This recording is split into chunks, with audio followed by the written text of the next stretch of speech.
That's what it means to be.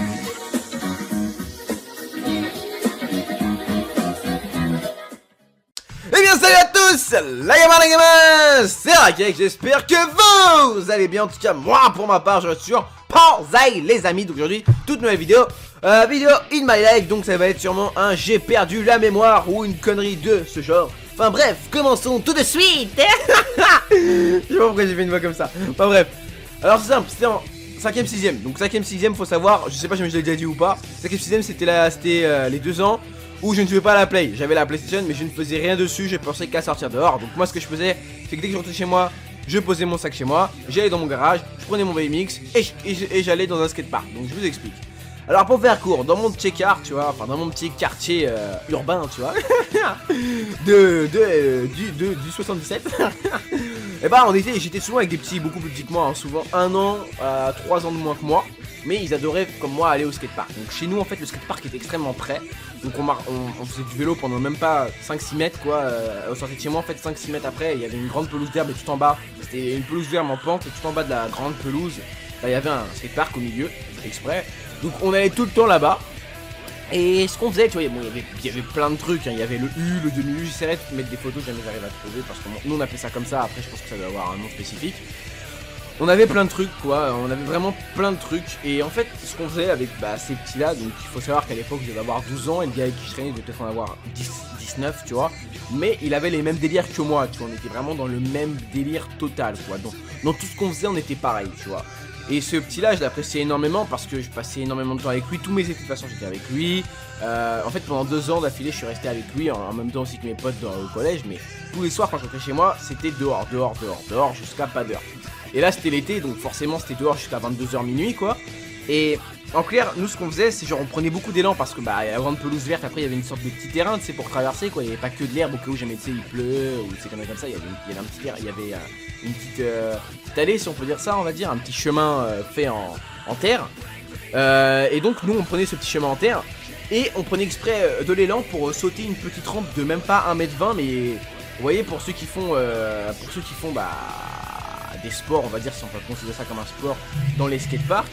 Et en fait de 1m20 quand tu sautes à pleine vitesse tu peux monter facilement à 2-3 mètres de haut.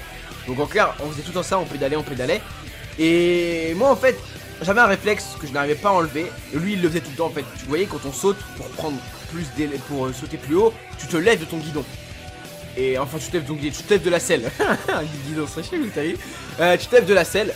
Et moi en fait j'avais tellement peur de mal retomber parce que j'ai tombé tellement de fois en fait que en fait dans mon quartier tellement je tombais on m'appelait casse-cou. Dans le sens où je m'éclatais tout le temps la gueule parce que je faisais toujours des trucs de malade. En fait j'étais un peu on peut dire kamikaze. Non, j'étais fou en fait dans ma tête. Je me rendais pas compte en fait du danger quand j'étais petit. Donc je faisais n'importe quoi, j'essayais de sauter de trucs pas possibles. À chaque fois je retombais. En fait c'était toujours en fait mes jambes et mes bras qui bouffaient tout quoi. Mes jambes remplies de bleu quand j'étais en short, tu voyais, c'était violette mon gars mes cuisses. Puis bref, donc moi mon réflexe c'est que je restais assis. Donc en fait j'avais beau prendre de la vitesse, je sautais pas plus haut. Donc en fait je retombais mal à chaque fois. Et une fois j'ai voulu aller à fond. Et ce jour-là en fait c'était le jour de la comment je peux dire ça, de la reconstruction du skatepark. Donc en fait ils étaient en train de tout rénover, de refaire les vis, de remplacer les barres en métal parce que ça faisait longtemps, à force de la pluie ça avait rouillé. Donc au cas où tu vois, vu qu'il y a beaucoup de jeunes qui traînaient là à cette époque-là. Enfin à cette époque-là c'est pas non plus si loin que ça remonte il y a 6-5 ans, ouais c'est quand même vieux. Et en fait pendant qu'ils faisaient tout ça, nous ça nous dérangeait pas parce qu'ils avaient fini notre petite rampe à nous qu'on utilise tout le temps, ils l'avaient faite. Donc nous il l'avait fait très tôt le matin, donc nous à peine on était arrivé c'était déjà après, on avait demandé monsieur on peut faire ça, il a fait oui allez-y pas de problème, juste éviter de traîner, de faire les rampes, voilà ils avaient dit voilà tu fais pas cette rampe là on est en train de la faire, tu fais pas celle-là, non quoi. Et genre après, donc mon pote et moi on continuait tous les jours à s'exercer, à faire ces putains de sauts, on voulait toujours arriver super haut, faire des petites figures, tu sais genre tourner le guidon, lever les pieds, tu vois. Ça les conneries de jeunes, tu vois. Et donc après, vint le moment fatidique. Je décide de prendre mon élan. Et tu vois là cette fois-ci, vu que je me sentais très chaud, et vu que quand j'étais petit j'étais un enfant extrêmement confiant. J'avais extrêmement confiance en moi, je savais très bien que j'étais bon à ça, je savais très bien que j'étais fort. Voilà, quand je faisais des roues, je m'amusais, je me la pétais, voilà. Pour faire court, je me la pétais. je kiffais ça en fait. Quand on me remarque, moi c'était mon truc, tu vois. Je voulais tout être remarqué, comme je l'ai dit, je crois, dans échec scolaire. Je voulais tout être remarqué. Donc, j'ai dit à tout le monde, c'est tout, parce qu'en fait, mon pote avait une sœur, et cette sœur, elle avait des copines aussi dans le quartier qu'elle avait ramené. Il y avait tous les petits aussi du quartier qui étaient trop jeunes pour faire cette rampe. Il dit, hey, regardez-moi, je vais faire la rampe là, je vais sauter super haut. Et là, tu sais, tout le monde était sur une espèce de grand U énorme d'environ 5-6 mètres de haut. Donc en clair, il pouvait me regarder en fait du haut, en fait, en clair sur une vue panoramique quoi. En clair, il pouvait me voir de loin, il disait, ouais, vas-y, autre cas. Alors là, tu vois, alors hop, là, je commence à pédaler. Et là, tu vois, une montée d'adrénaline, tu vois, qui monte, c'est en mode.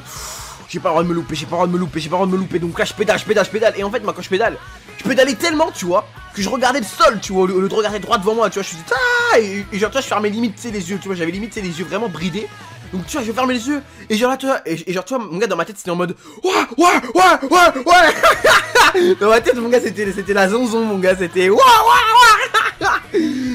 et en fait j'ai pas regardé, le dernier moment tu vois, quand je m'apprête à relever la tête, j'étais environ vas-y à 5-6 mètres de la rampe. J'entends, oh, bien, fais gaffe! Et genre là, tu vois, après, sur le coup, je fais, hein?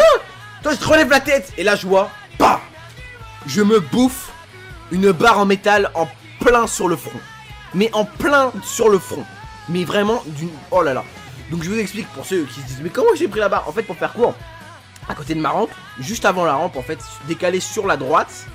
En clair, la rampe a été au milieu du skatepark. Et sur la droite, il y avait le demi-U. Donc, c'était là où ils faisaient les rénovations, où ils changeaient des barres. Et un gars avait mis une barre contre son épaule. Donc forcément il y avait un bout qui dépassait.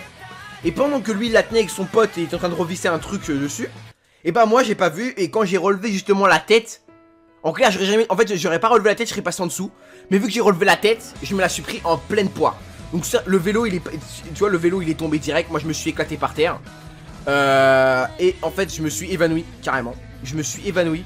Je me suis réveillé je crois que c'était soit c'était le lendemain ou soit en fin de soirée, je sais plus. Tout ce que je sais c'est que mon père il était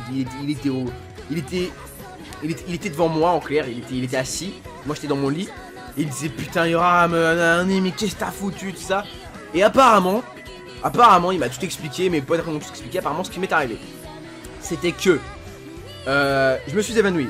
Des jeunes du skatepark qui avaient entre 17 ans sont venus me chercher, m'ont porté, mes potes m'ont dit où est-ce que j'habitais, ils ont sonné à la porte. Ils m'ont ramené. Mon père m'a demandé et leur a demandé de me mettre dans la voiture du côté passager, donc sur les 3 sièges. Il m'a emmené à l'hosto. Ensuite, parti à l'hosto. Non. L'hosto. Il m'a emmené chez mon médecin personnel. Donc, tu vois, médecin traitant, donc ça fait des années que je l'ai quoi. Il m'a emmené là-bas. Apparemment, j'étais réveillé à ce moment-là. J'étais conscient. Juste que je ne faisais pas de gestion, que j'étais conscient. Et je pleurais beaucoup. Je suis arrivé, donc je suis passé en premier. Il m'a ausculté. Apparemment, rien de très grave. Juste un sacré bleu sur le front, tu vois. Après, ils m'ont dit, tu rentres. Ils ont dit à mon père, il faut qu'il rentre, mais il faut qu'il prenne beaucoup de repos. Donc je pense oui que j'ai dû dormir toute la soirée, quoi. Parce que quand je me suis réveillé, c'était le matin. Donc oui, forcément, oui, j'ai dû dormir toute la soirée, vu que c'était dans les alentours de 15h que c'était arrivé. Si je me rappelle bien, enfin bref, c'était l'été, quoi. Merde. C'était dans ces alentours-là, donc ouais, j'ai dû dormir toute la nuit. Et toute fin d'après-midi aussi. Et en me réveillant, apparemment, d'un seul coup je me suis évanoui. Et moi je ne me souvenais absolument pas de cette journée. Je savais juste ce qui s'était passé le matin, donc que je m'apprêtais à faire cette rampe, mais je me souviens plus de ça. Et là aujourd'hui je ne m'en souviens plus, hein. Là après c'est moi qui l'imagine parce que mes potes me l'ont raconté maintes et maintes de fois. Donc à force tu vois, on imagine quoi, je sais à quoi je ressemble, je sais à quoi ressemble le skatepark, je sais à quoi ressemblaient les gars, je me rappelle à peu près de leur tronche. Donc voilà quoi. Et genre après quand on m'a revu, j'avais un immense bandage sur la tête, tout ça, je devais prendre des médocs pendant une semaine. J'avais souvent des migraines, énormément de migraines. Alors ça les gars, oh là là, mais c'est l'enfer cette merde. Oh les migraines, mais oh, dès que je me suis levé, grosse migraine. Et quand on te parle, t'as envie de l'exploser le gars, mais un point. Donc j'avais que ça pendant une semaine et je me souvenais vraiment plus de rien. Donc sur le coup ça m'a fait extrêmement bizarre, parce que tout le monde me disait, ah Yoram, ouais, on a vu ce qui t'est arrivé, on m'a parlé. Et moi de celui, je disais, mais de quoi il me parle lui? Ça, je comprenais rien mon gars. Enfin bref, c'était Drakex les gars, donc j'espère que cette petite vidéo in my life vous aura fait kiffer. Comme d'habitude, si tu as kiffé, n'hésite pas à mettre un like, commenter, partager, voilà, peace. Voilà, bim. Bref les gars, c'est Drakex. Je vous kiss, je vous love, portez-vous bien, portez vos couilles, allez, peace les gens.